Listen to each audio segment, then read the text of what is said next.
Hello and welcome to the topic conversion as one of the word formation processes. Conversion. Conversion or zero derivation is the process by which new words are created by using a word in new functions. That is by shifting, changing or converting its original grammatical class to another class without any change in its form or without changing its form. Example 1.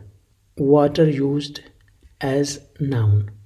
When the word water is used in the following sentence, give me some water please, it is used as a noun, which is probably its original and more common use. Example 2. Water used as verb. But when water is used in the sentence, the children water the plants every morning, it is used in a new syntactic function, namely as a verb, and no change in spelling or pronunciation has been made. Note, in other words, the grammatical category of the word water has shifted from noun to verb. We move on to the next. Example 3. Walk used as verb.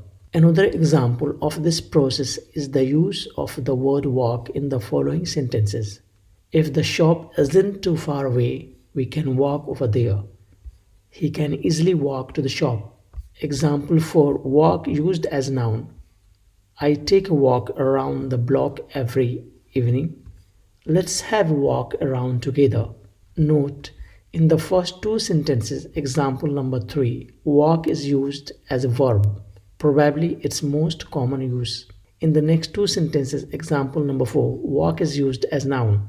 As we can see, the very same word walk without undergoing any change in its spelling or pronunciation passed from verb to noun. This is called conversion or zero derivation. The word remains the same, but the grammatical category changes according to the situation, according to what type of sentence we are going to make. As we have seen in the examples, walk, and we have seen in the examples, water. In the process of conversion, among the changes in pronunciation are the following. For examples, we have the grammatical class noun and we have the grammatical class verb.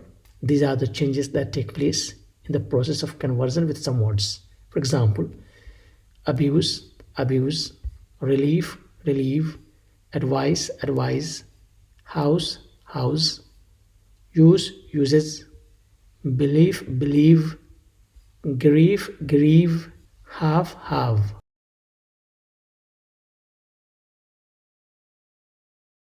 Hope you understand the lesson. Thank you and goodbye.